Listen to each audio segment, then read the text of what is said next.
Legends and Super Legends. It's Friday evening. It's about 6:03 Central Standard Time. I decided to go ahead and show you guys this. Getting ready for the Gran Fondo in the morning. And what I wanted to walk you guys through was, if you have a big ride where you're not riding from home like you usually do, and it doesn't matter whether it's a Gran Fondo or a group ride, you want to make sure that whatever bag you're carrying your stuff in, do it the night before or 2 days before, or whatever. So it's Friday evening, and I've already got my bag here. Let me pull it over here so I can show you guys.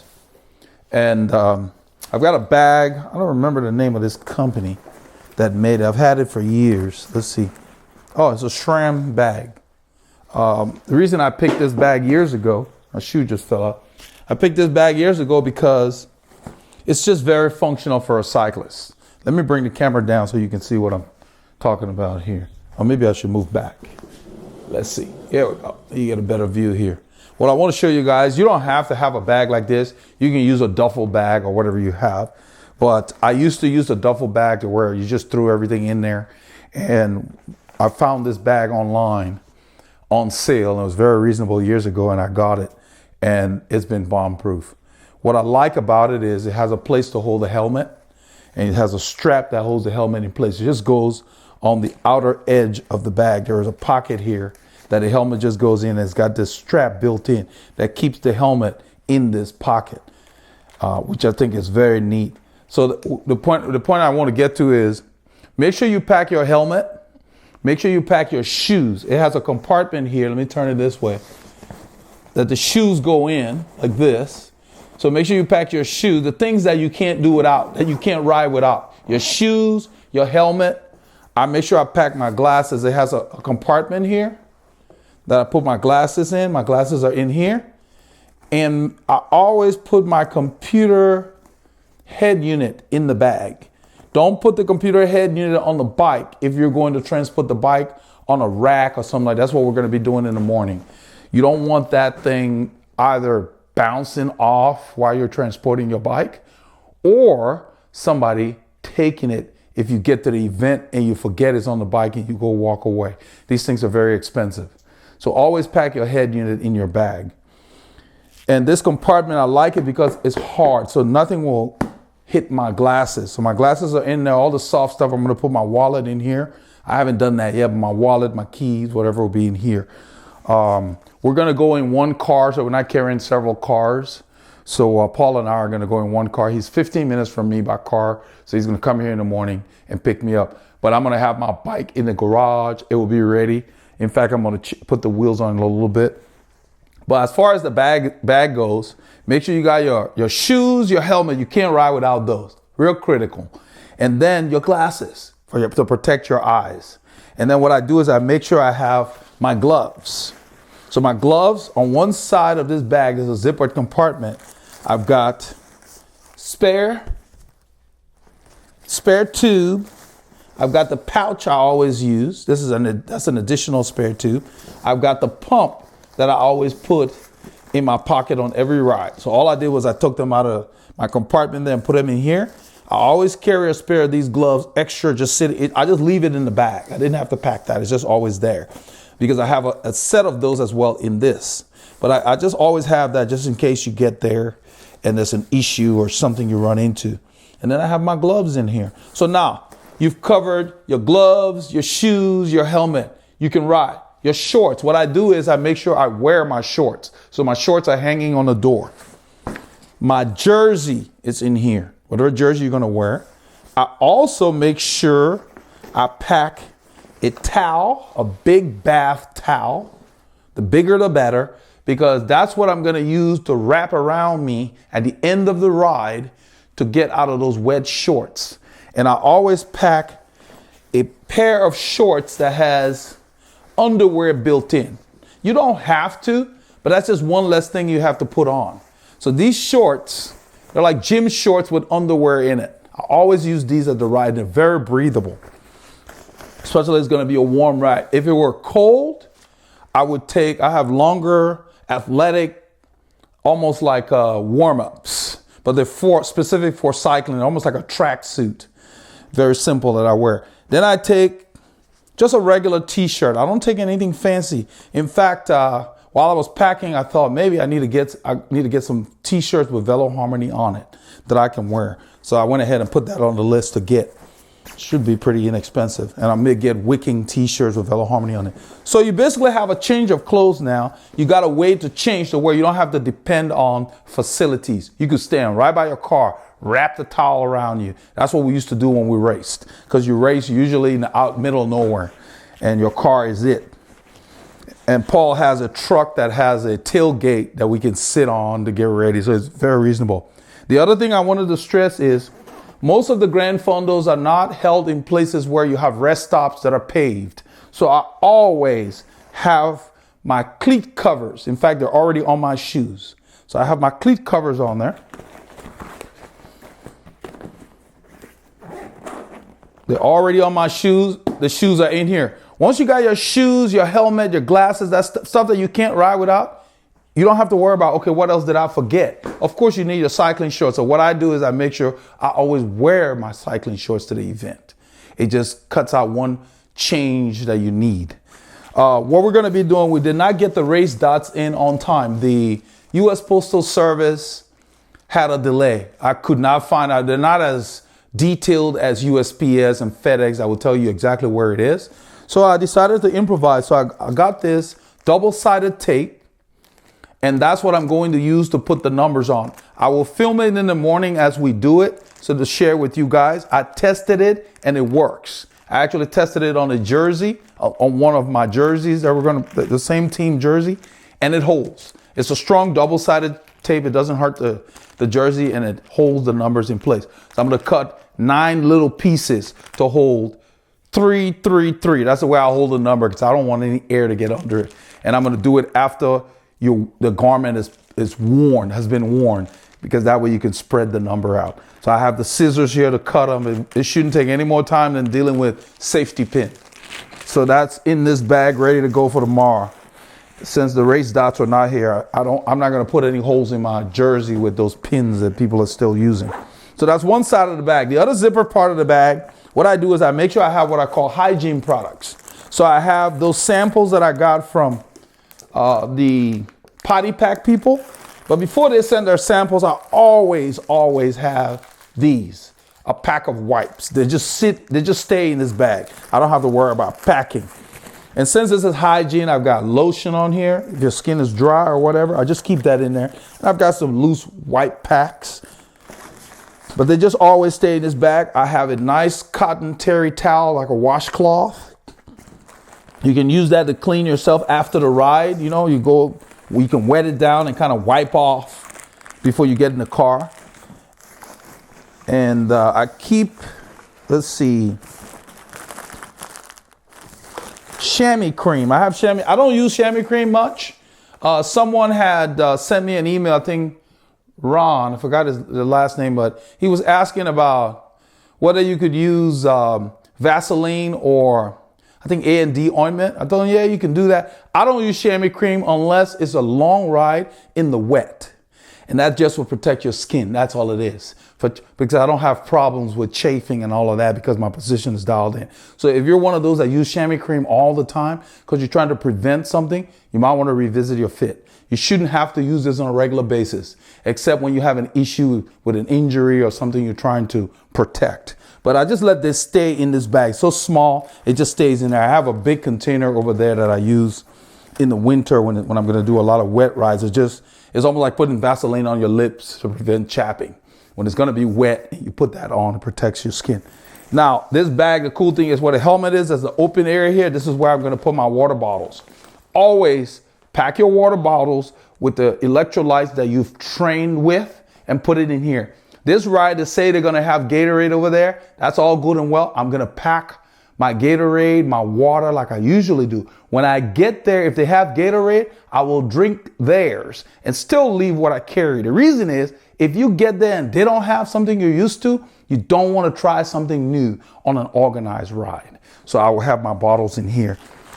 So that's it. So my bag is ready. I don't have to think about it in the morning other than just grab these 2 straps and head out the door. So right now what I'm going to do, now that this is ready, I got all the critical stuff in there. I'm gonna put it over to the side. I'm gonna move the camera over because what I'm gonna do is I'm using a different set of wheels. I already have the front one on there. I'm taking off the training wheels that have been on there for the trainer, and basically it has a gator skin on there. And this rim is Compact Nolo Zonda, nothing fancy. I paid $320 for the set years ago, and it's light, you know, slightly aero, nothing extraordinary, but I just love the way they ride. They just roll so well. The technology has come a long way. This has a 1227 on there, and it goes from 12 to 17 straight, and then it goes 19, 21, 23, 25, and 27. And this bike has a 3652, a mid-compact front chain set. So tomorrow is going to be very hilly, and I will be using all the gears. I'm looking forward to it. Who said Houston was flat? Well, it's not really Houston. It's about 100 kilometers north of Metro Houston, an area called Conroe. When we ride on our group rides, when we go through Honia, Egypt to Ridge Lake Shores, we're about probably 16 kilometers from actual Conroe. We're not that far. So, it's not too far. It will take us 30 minutes by car to get there. And so Paul will leave his house at 6. We already discussed it. He'll leave at 6. He'll be here around 6:15, 6:20.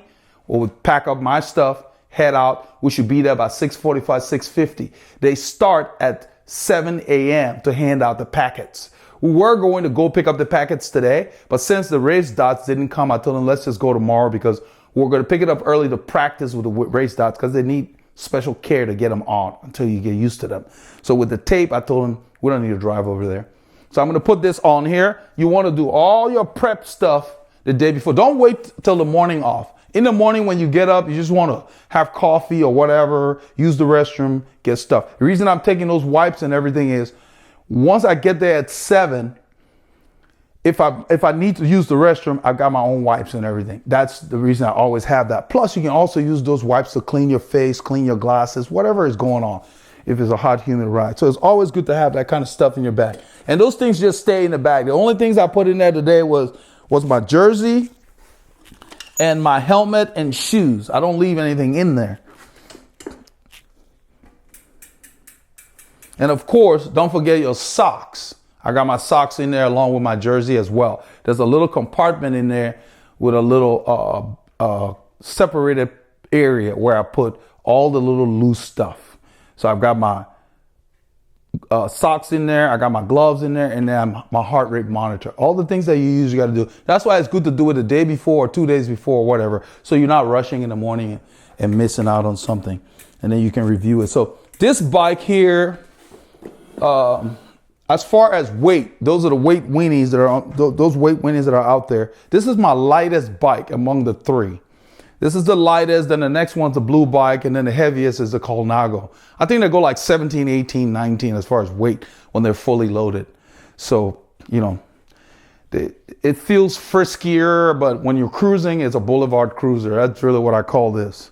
But I put the low chain set on that mid compact, so I use it when it's real hilly. So what I'm going to do is go ahead and shift all the way down, spin the thing in the biggest cog in the back, biggest gear inch, but smallest physical cog. And with Campy, there's a little button on here you push that opens the brakes. And then I'm going to flip this wheel off. It just comes off.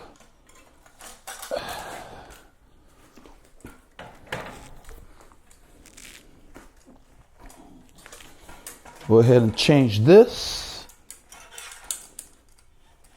Got it on there. The reason you put it on the highest ratio is so when you're putting a new wheel in, there's no guessing as to where it needs to go.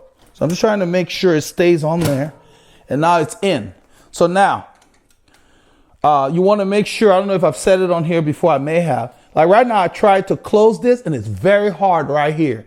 That means, I don't know if you guys can see this. Let me move that thing down.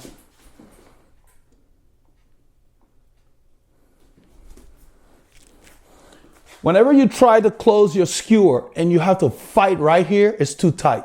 So what you want to do is back off the opposite, on the other side, back off the nut, or you could spin that. But you back up the nut. It should start grabbing about maybe 3/4 of the way, not as soon as you turn it. And that's kind of what it is. And then once you close it, there should be an impression in your hand. I don't know if you can see that. You see the mark? There should be an impression. That lets you know that it's tight enough. And then I'm just going to spin it and get the gears moved a little bit. Let's sit there. Now, let me move the camera back up, because what I'm going to show you here is what I just do out of a routine. So since this bike's been sitting on the trainer and it's used different wheels, I'm going to go ahead and put it on the work stand here.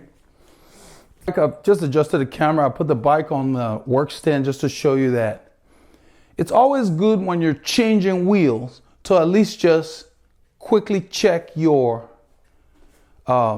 shifting.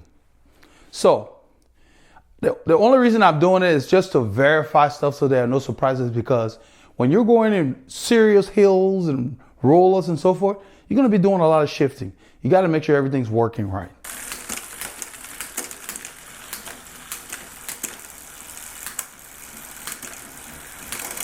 So it hesitated right there. I'm going to loosen it a little bit.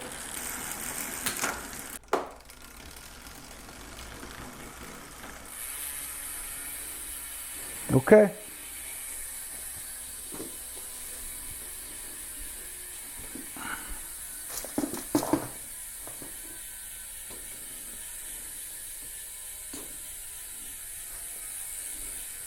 So now I've made sure that it shifts, it gets in every gear, and there's no hesitation.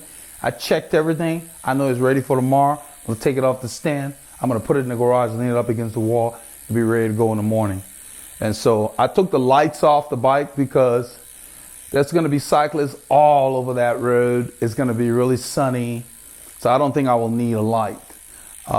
Depending on if the weather changes, I may put a light in the bag to just kind of have one in there just in case, but I don't think I'm gonna need it. So I'm not really gonna bother having a light on the bike tomorrow. So I just want to share this with you guys. So get ready the night before. Make sure you have your shoes, helmet, gloves, glasses in the bag. And of course, if you're not gonna wear your shorts, make sure you put your shorts and your jersey in there. Those are the things you can't ride without. As long as you've covered that, everything else really is optional. You know, if you forget to change your clothes, yeah, you can come home in your riding clothes. Be a little uncomfortable, but you can still ride. That's the key. So I always start with those critical things. I do shoes first, then helmet. Then I know I'm set, then my kit, you know. So as a habit, I always wear the shorts to ride or race, even when I used to race. So that's just the way you do it. And that's the way so you don't forget. Because the morning of, the time just flies. And then you start rushing and you start, you know, and you run a risk of forgetting something. So if you do a lot of Gran Fondos, just do like I do, have the bag that has most of the stuff in there. I keep a spare tube in that bag, it just stays there. So the only thing I have to do is what I do all the time when I ride, pick up my patch kit, put it in there. So I'm not doing anything different. So I hope you guys get a chance to get some miles tomorrow. I'm gonna document the whole event. I'm gonna document everything and keep you guys with us the whole way. I hope you have fun.